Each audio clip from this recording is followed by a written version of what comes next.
Good evening. I am Malcolm Brand, and this is Psychotronic Cinema. Tonight's feature, The Mask in 3D, directed by Julian Roffman. How is it that the attacker walks normally, but is always right behind the running, screaming woman? At least she flashed a black metal sign before she died. And then her attacker flashes the black metal sign as he died. Every mask sequence is both a brilliant psychotropic binge hit, but also an avant-garde sonic masterpiece. But for now, let's consult the Oracle. The Mask. One of the great gimmick films. An introduction explains the hallucinogenic powers of the mask. The viewers were instructed to put their masks on when the psychiatrist in the movie, Paul Stevens, does. The result is depth dimension, 3D sequences showing the horrors of the subconscious. A beautiful woman is carried to a sacrificial altar by hooded figures.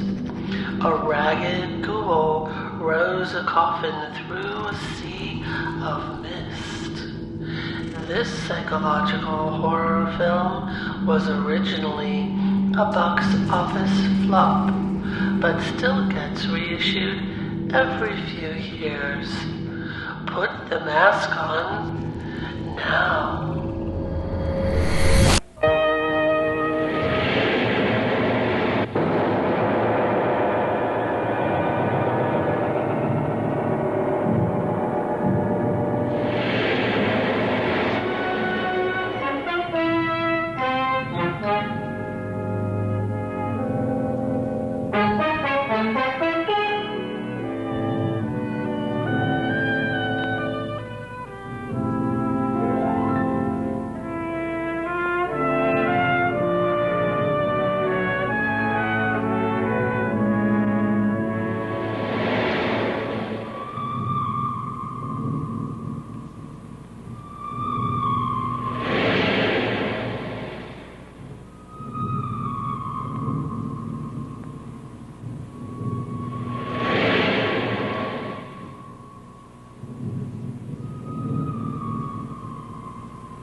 I've told you, Mr. Aiden. The doctor will be with you shortly. Could you call him again, please, and tell him that I'm here? I can't disturb him while he has a patient. You know that, Mr. Aiden.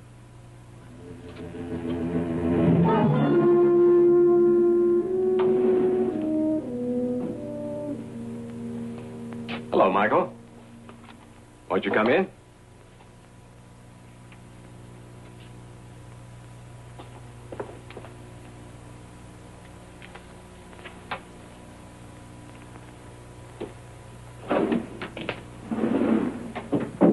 Sit down, Michael.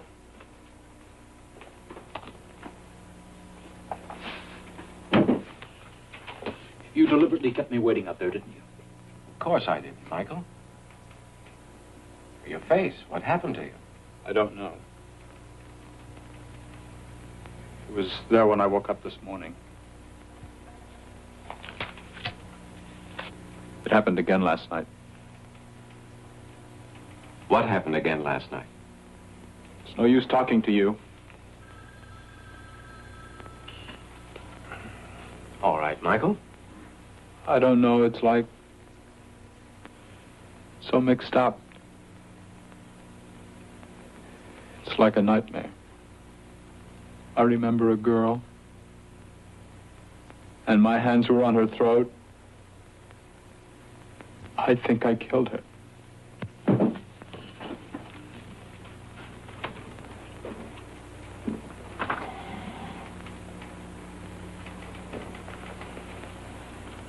Can you tell me anything more about this dream? What about these? Did they happen in a dream? They could have been self-inflicted while you were asleep. Can't you understand this is not just another case of neurosis or psychosis? This is a living nightmare. And you don't want to help me. Michael, of course I want to help you. But you have to help too. I'm cursed. I am cursed. Something you don't seem to be able to understand. Michael, you are a scientist.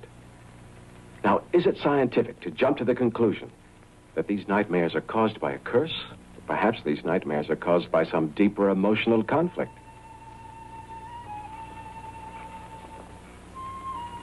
I need help. I'm like an addict. It's as if I were being hypnotized. Hypnotized? Well, who is hypnotizing you? The mask. Mask? Well, what mask? How does it hypnotize you? Exactly what is this mask? The mask is to blame. You're just not aware of its power. You tell me more about it. But, Michael, remember, it's not yet clear that the mask is responsible for the symptoms you describe. So even without the mask, you may continue having these nightmares. But let's start with the mask. Show it to me. Why do you want me to show it to you? Why not? If it's causing you all this anguish. You want me to give it to you? If you like. You want it for yourself? You want it too? What would I do with it? You'd put it on. You'd find out. But don't worry, I won't let you have it. Michael, I don't want the mask. But if you show it to me, we might see that the nightmares could come from within you, and not from the mask at all. You don't believe me. I have told you the truth, and you don't believe me. The nightmares come from the mask. Doctor, you're a fool. Michael, come back here. What happened, Dr. Bond? I'm worried about Mr. Raiden. He's very disturbed. Shall I call his parents? No. No, I think not. Well, it's time you went home, Miss Goodrich. You let the doctor do the worry. All right. But I'm not that fragile, you know. You could do with some rest yourself. You look kind of tired, too. Yes. Yes, it's been one of those 48-hour days. Good night. Good night.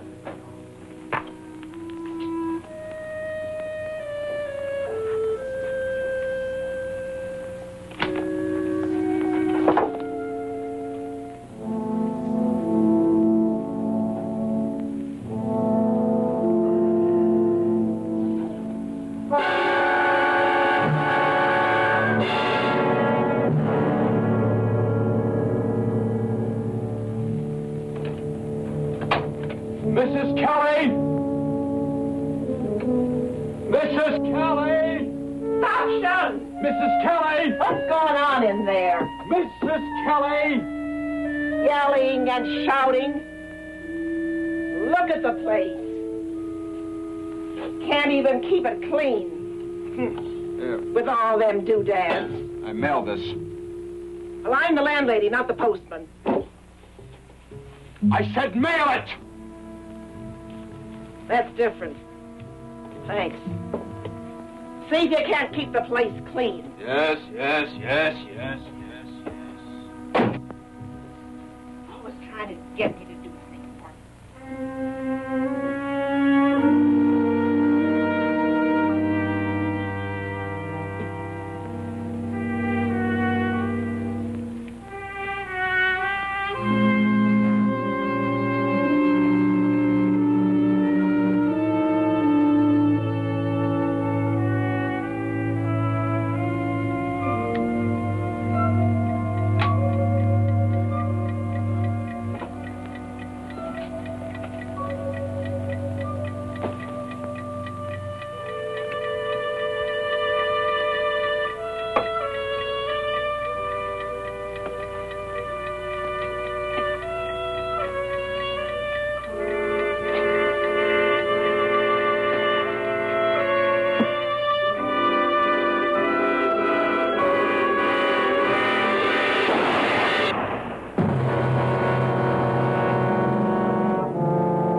Calm down, will you please, Mrs. Kelly?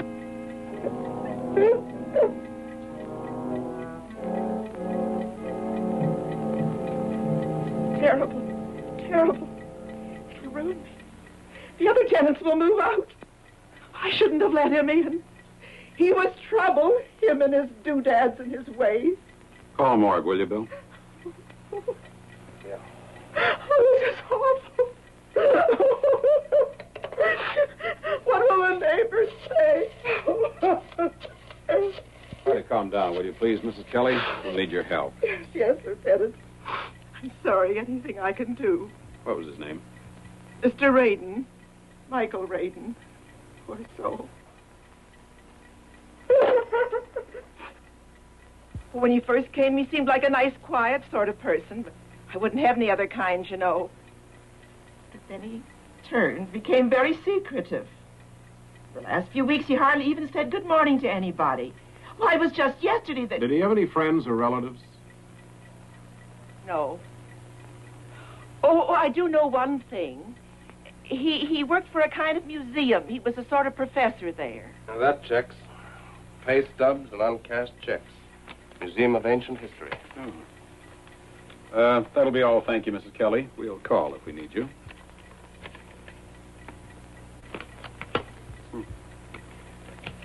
Look, Bill, take over here, will you? Sure. I think I'll go down to this museum, see what I can find out. Right, I'll check this place over. If I can find anything in this junk pile.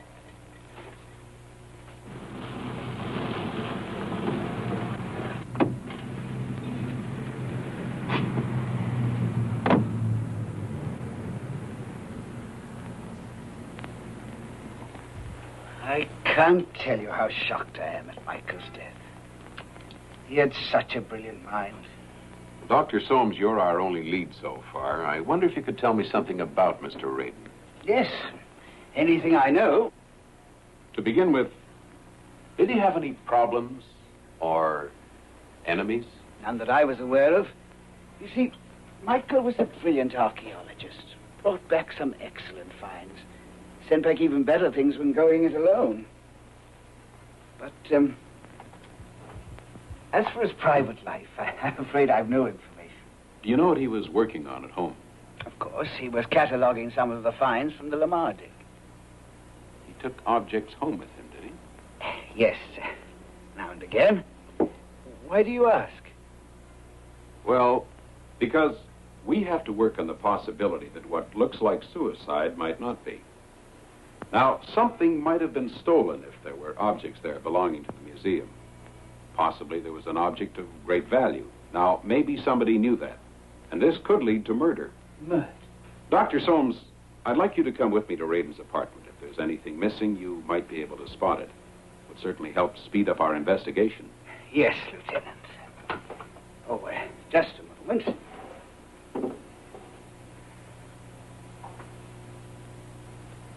Now, I'll just get the list. Yes, here we are. After you, Lieutenant. Thank you.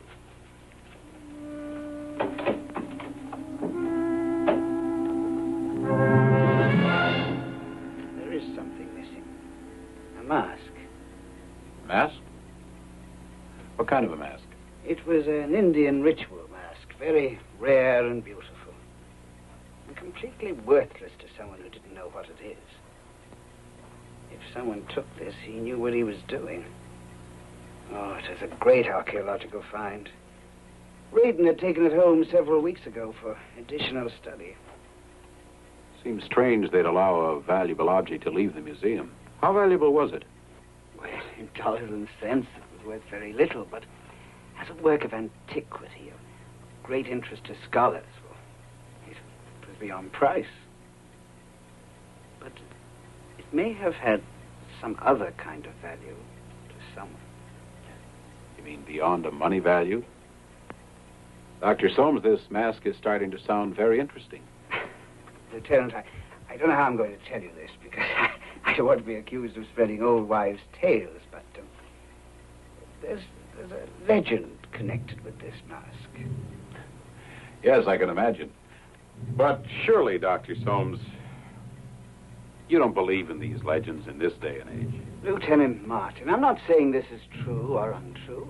I'm merely giving you information about the legend of the mask. I didn't mean any offense. Please go on. Well, the legend states that in the wrong hands, this mask can do a great deal of harm.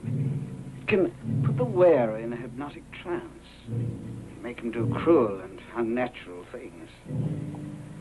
That's quite a legend, Doctor. If I believed it, it would solve a lot of things. However, I'm a policeman, not an archaeologist. I was talking to the policeman. The legend tells of rites connected with this mask, which are filled with human sacrifice. Now, suppose someone knew about this legend and believed it. Do you know, Dr. Barnes? That name mean anything to you? Should it? Has it some bearing on this case? Probably not. We found his name amongst Radin's papers. I knew how ill he was. I shouldn't have let him leave the office. I should have notified the police. Why do you say that, Doctor? He was very troubled. He was under tremendous pressures. It's hard to explain. But he came to my office a few days ago with a story of having fallen under the influence of some ancient rite. Involving a tribal mask? Oh, yes.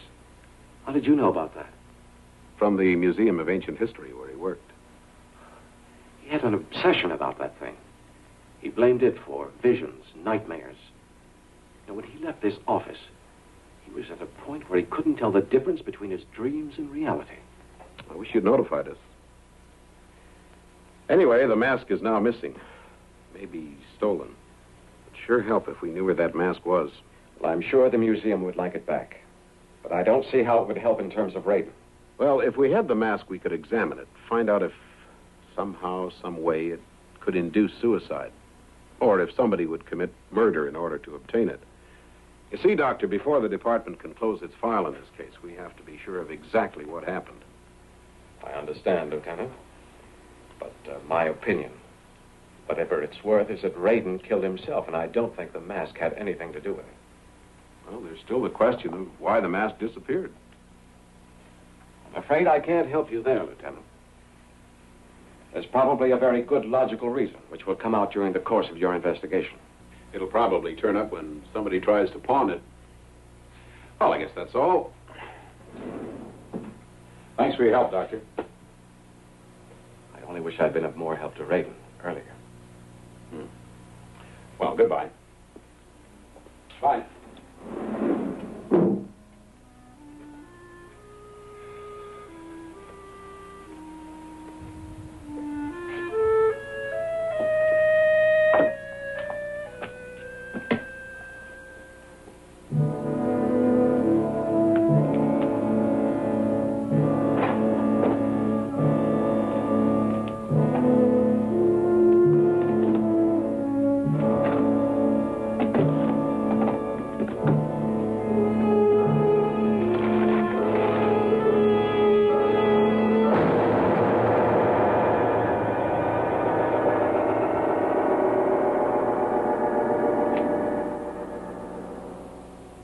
Miss Goodrich, can you catch Lieutenant Martin? Is he still there? No, I'm sorry, Doctor. He's gone. Is there anything? No, that'll be all. Then I'll be leaving. Oh, Miss Albright is waiting for you. Send her right in, please.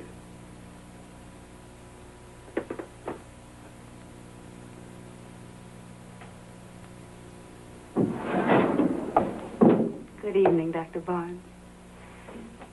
Would you be interested in psychoanalyzing a girl who's madly in love with a doctor? I'm not a very good doctor, I'm afraid. What's the matter, Alan? What's wrong? You're sweet, Pam. I lost a patient. A suicide. Oh. I'm sorry. It's all so involved. I'm not sure I understand all the elements myself. Look, now I have a package from this man. He must have mailed it just before he killed himself. Horrible looking thing. Unearthly.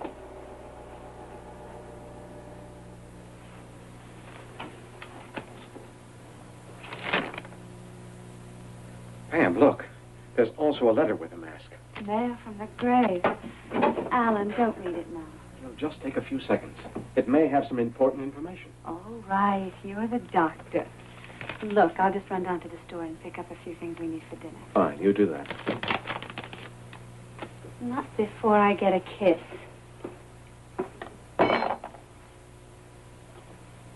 Now will you get out of here? Some kiss. I'm going to have to teach you a few things later on.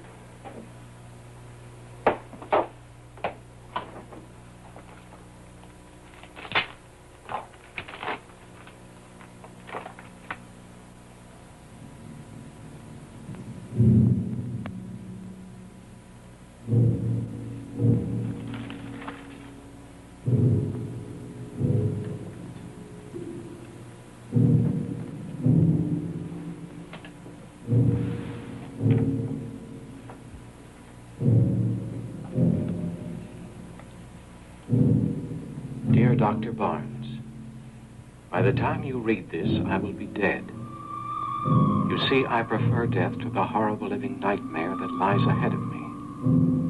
I thought you could help. How could you? How could you know the living hell I was going through? Once I was a scholar. Now, I am like an animal, fleeing from my own nightmares, sleeping by day, prowling by night.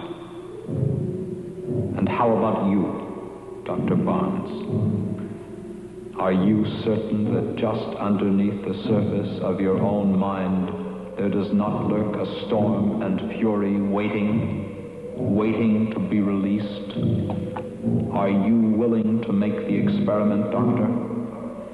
You hold the key in your own hand. If you are not afraid, put the mask on now. Put the mask on now. Put the mask on now. Put the mask on now.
I don't know.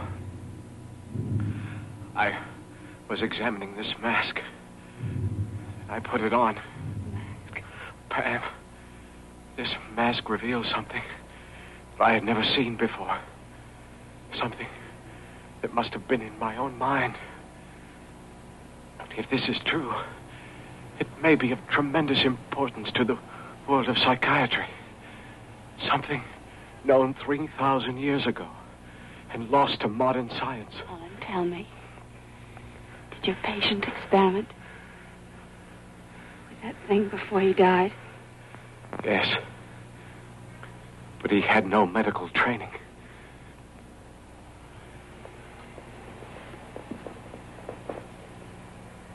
He was a fool. He had no idea what he was doing when he stole the mask. He stole it?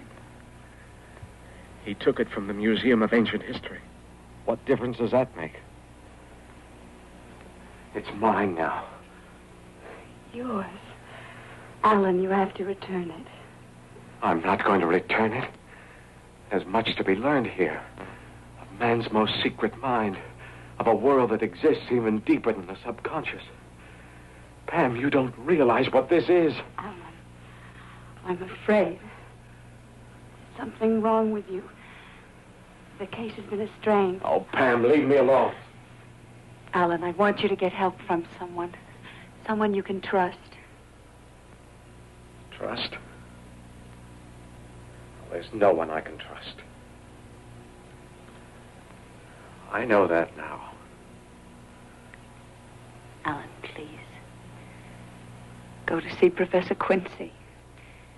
He was your teacher and he's your friend. Alan, I beg you. I don't need anyone. I don't want you to tell anyone. No one. Do you hear? No one. Alan, you're hurting me.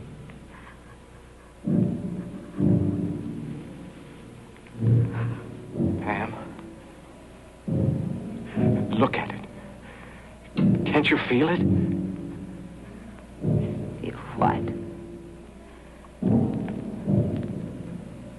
Its power.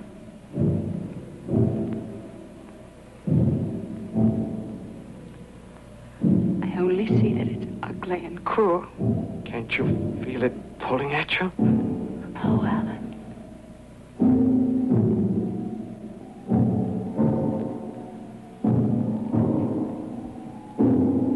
It's ordering me to pick it up.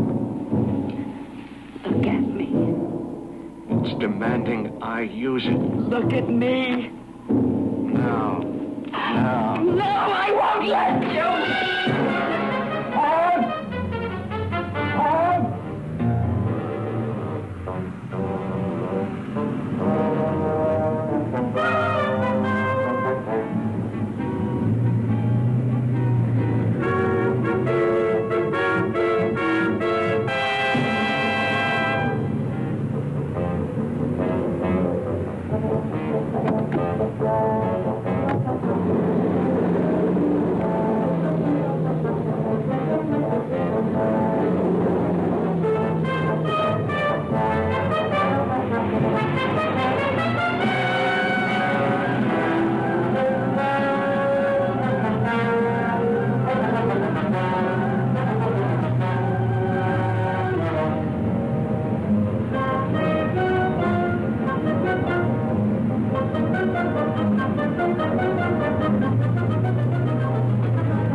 Miss Albright, did Dr. Barnes ever mention anything to you about a mask?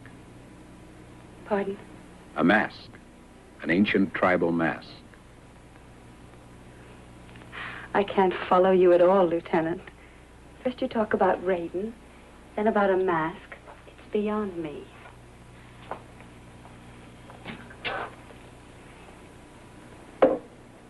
Miss Albright, I was hoping you'd want to help. You might also be helping Dr. Barnes. But I don't know anything. I've got a hunch that you do.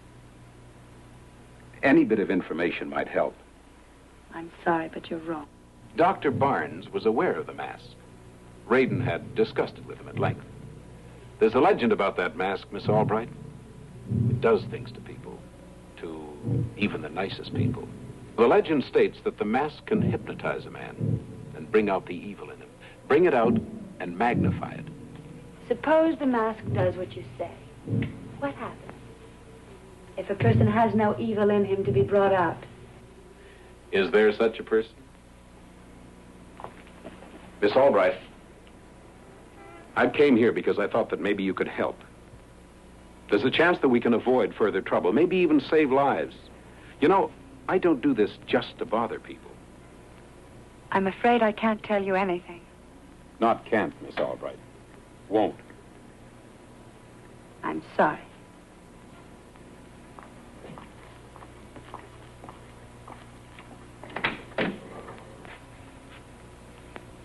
I'm sorry.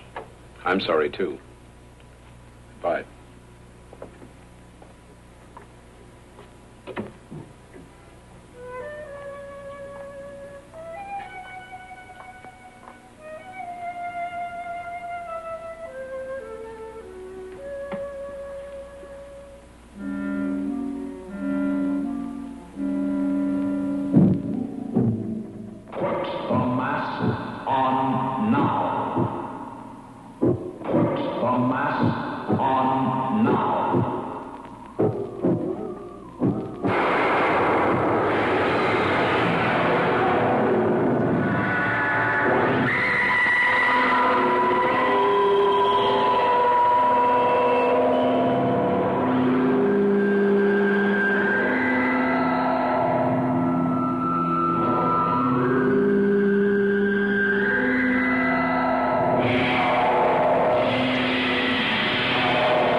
Dr. Barnes.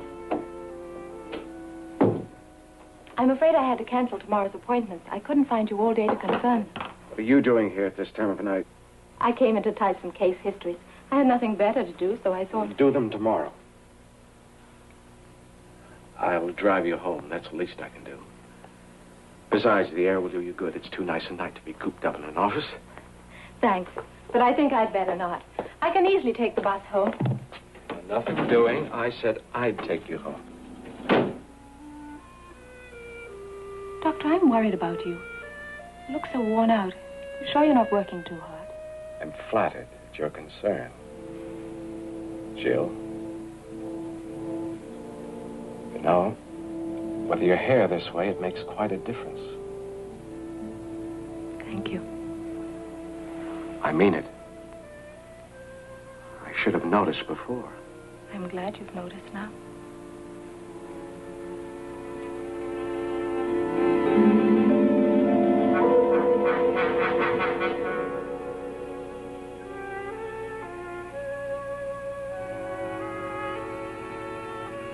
I'm so glad you insisted on bringing me here.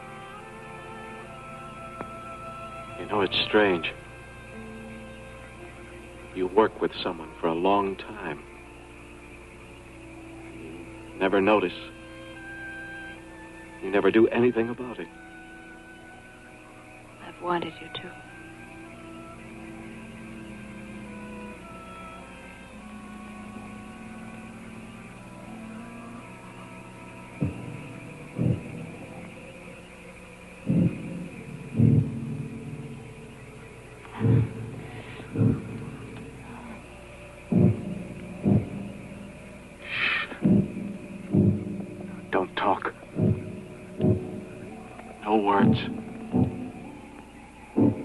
Just hold me.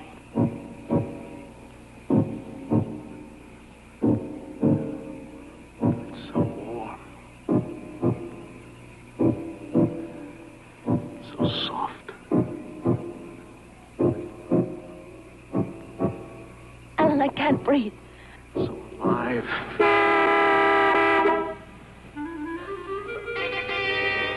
I want you to help me understand the mask.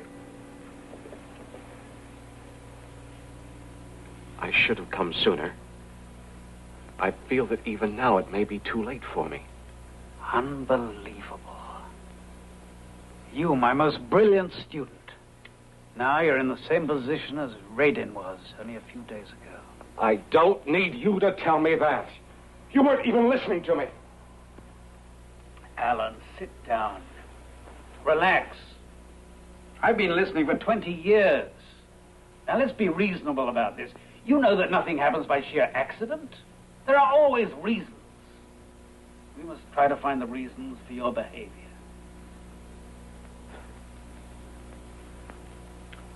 I'm sorry, Professor. I don't know what I'm doing anymore. Oh, you've experienced a tremendous shock, Alan. Body and mind must recuperate slowly. But that's only part of it. I want you to help me to understand the mask. Isn't the problem rather one of understanding you? Oh, no, I said that too. I tell you, this mask has power. I've experienced it. Now I want to know why and how it works. Think of what that would mean to the world of psychiatry. World of psychiatry? You're asking me to enter the world of the mystic, of the occult. Yes, if you want to put it that way. What about the authorities? You stole that mask, Alan. We'd be working with stolen property. I'll return it when our studies are finished. Alan, you're asking for trouble. This sounds like a matter for the police, not for doctors. That is, if there is something else to what happened to Radin and what is happening to you. It doesn't matter. You mean to say you intend to put that mask on again? Yes. And no one can stop me.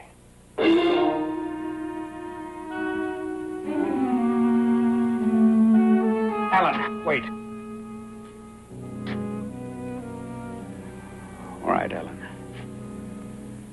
hope I'm doing the right thing. You'll help them? Yes. But only under controlled experimental conditions. You will see me every day. Do you hear? You will not miss one day. As long as you possess that mask, you will come to me every day. Thank you, Professor. And one more thing, Alan. When you next put on that mask, it will be here, in this house, under my observation. You can live here if you like. Agreed. And listen, Alan. Yes? We put a time limit on this experiment. When I say no more, you will obey. And there will be no more. That's reasonable. Reasonable? It is not reasonable. It's the action of a man crazier than you are. All right. I'll see you tomorrow.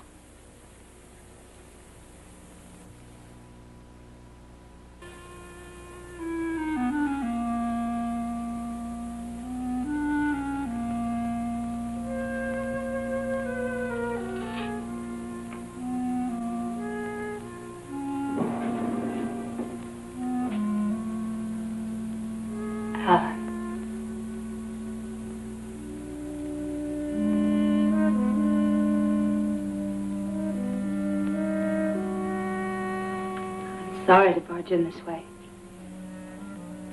I had to see you. I had to talk to you.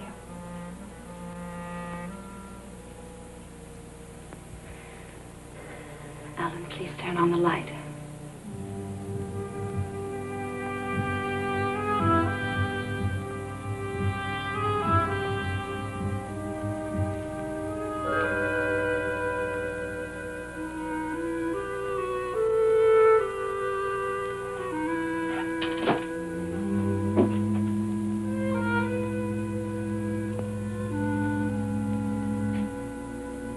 Mask. And it was you. Yes, it was. Why, darling?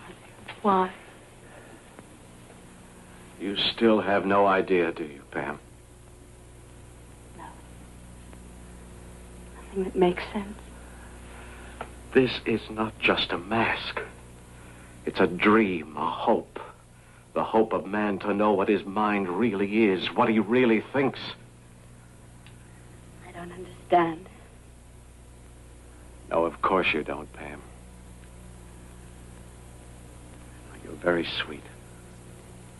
And very innocent. And I love you very much. I always will. If you love me, then don't go on with this. But I must go on. I must know what is in the human brain. Places that man has never reached before. This isn't the way, darling. But it is the way, the only way. If you knew what I've already seen, what I've already learned. I don't want to know. It's evil.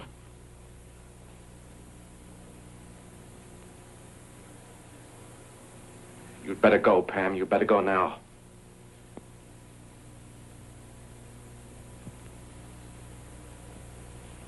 Is it that bad, Alan? That you have to get rid of me? Do you have to take the drug again, Alan? Is it like an addiction that builds until every pore of your body craves for it, screams for it? Is that what you feel, Alan? A need for the mask? A need to satisfy the beast that's eating into you? And when you put it on again, what will it be like? Like a shot, a jolt, a charge that cools your burning body? Will it lift you up and carry you along until you're ready to be plunged down again? Deeper, deeper, each time deeper until you die? Shut up, shut up! Tell me I'm not right. Tell me that you're still the master of it. That you still have the power to walk away from it. Free. I've tried to stop. But I can't. I don't want to. Alan, your hand. The choice isn't yours anymore. Unless you give up the mask, I'm going to Lieutenant Martin. You do that? I'm trying to help you, darling. You destroy my work? Alan. You destroy me? What can I do, Alan? Trust me. For just a little while. A few days.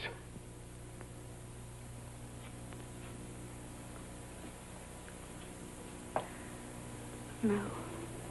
I can't anymore.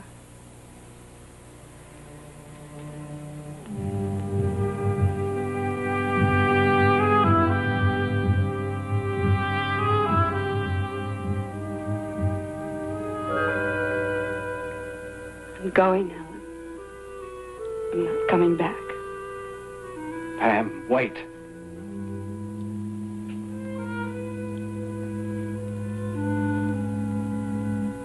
Pam? Pam, I went to see Professor Quincy last night. I promised him I'd return today. I wasn't going to keep that promise. But I will now.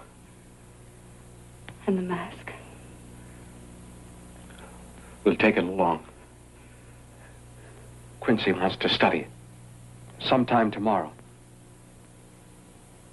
No. Now.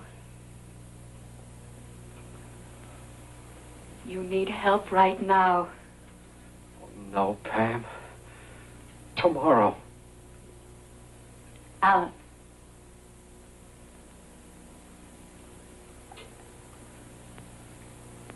All right. Let's go.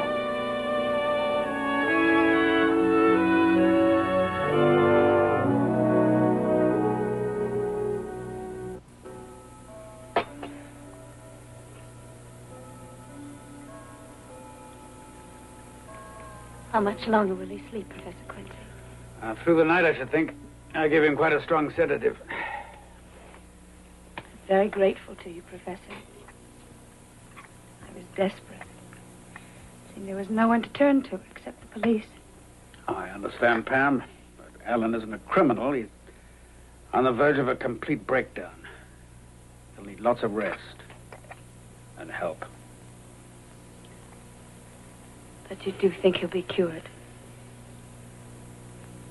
I mean, in time. He'll break loose from the influence of that thing. In time? Yes. But that thing, as you call the mask, is still a mystery. It puzzles me deeply. I hardly know where to begin. Then how can you help him?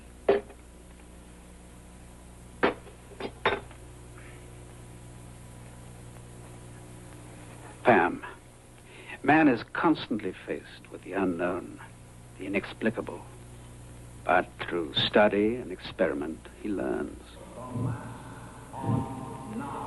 Look, Pam, this book.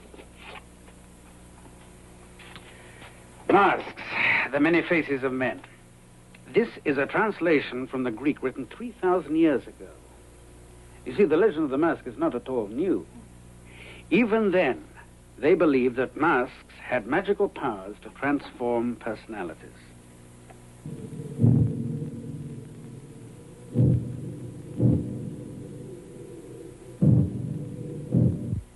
Now, listen to this. Just a minute. The personality of the wearer is submerged, then transformed into a person with voice, character, and governing motives different from his own. It's incredible. A person being made to do things against his will. Not exactly, Pam. You see, the mask itself has no thoughts to give, no ideas to convey. The legend is that it has the power to bring out the suppressed thoughts and ideas of the person wearing it. You mean that the way Alan acts, what he does was in his mind all along, just waiting to be released? It could be that way. Of course, I shall have to analyze Alan and the mask much more thoroughly.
Alan, what is it? Alan, go back to your room. Alan, please. Get out of my way. Listen, Alan. You're not well. Now, please, go back and rest. I'm telling you to get out of the way. Oh, look at you. My dear friend. My own sweet, true love. Rotten, both of you, rotten. Trying to hold me, to stop me. I hold out the knowledge of the universe to you, and you spit at it. Get out of my way.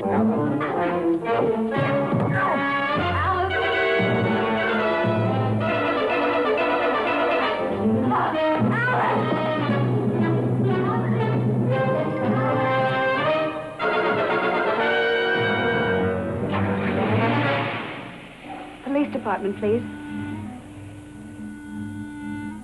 Lieutenant Martin in homicide. Oh, he's not in. What should I do now? Give Alan's description. Tell them to pick him up. I can't. He's not a criminal, not like that. You said so yourself. You must. We may be taking a terrible chance. I can't. It's Alan. Alan Barnes. Anything wrong, Alan? No, I have to talk to you. Won't you come out? But it's very late. I must talk to you. Please, Jill. Please, it'll only take a few minutes. Please. All right, wait a minute. Please tell Lieutenant Martin that Miss Pamela Albright called. Yes, it's extremely urgent. No. I'm at the home of Professor Quincy. Wainwright 9, 6293. Alan, please tell me, what is the matter? Look at the stars, Jill. Aren't they beautiful?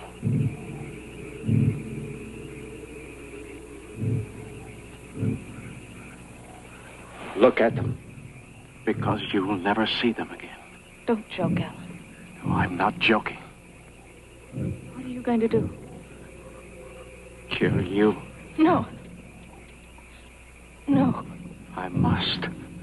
I must experience the greatest act of a human mind. To take another life. No!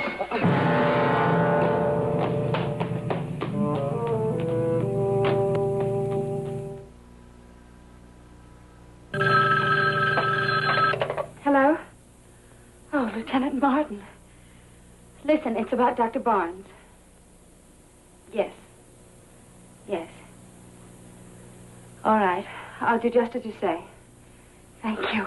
And please hurry. What did they say? He wants us to take the mask and get out of here in case Alan should come back. And the police? Lieutenant Martin is on his way. He's not far. We must hurry. I'll find the mask. I'll be right down.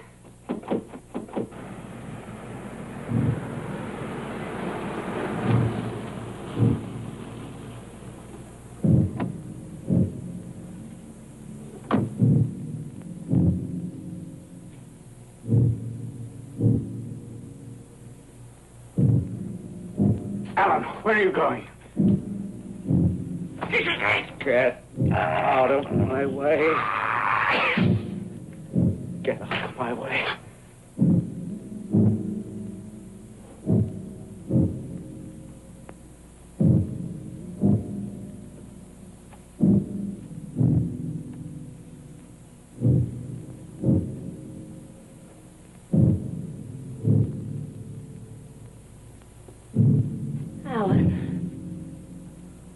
Go on, Pam, put it on.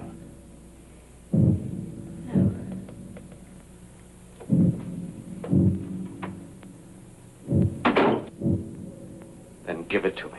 Stay away from me! I want you to learn about this mask. I want you to put it on. No. Yes, I want you to have the greatest experience of your life. I want you to descend to the bottom of your soul. I want you to discover the desires and fears of your mind. No. Pam, put it on. Tell me what you feel. Tell me, Pam, you do see. I see you, Alan. Tell me. I see you, Alan. You. No, you lie. You lie. You lie. No. Tell me the truth. It is the truth. No! No!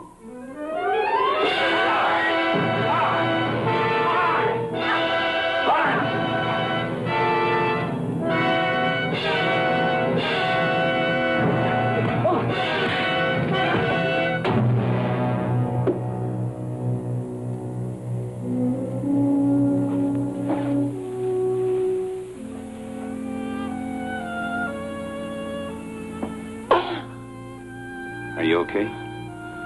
Yes. Alan. Alan.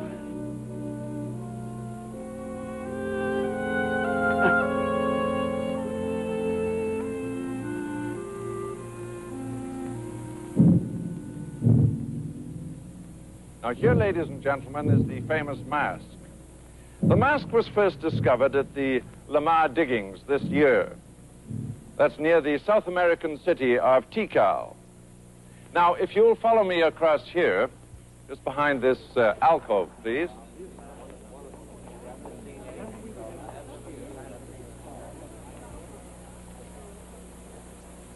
Here we have some more artifacts that were dug up by the expedition that may be very interesting in relating the story of the mask. Now, most of the discoveries were masks, but these little statues are very interesting and point to a certain conclusion. The authorities say that these discoveries at Lamar are some of the greatest archaeological discoveries of modern time.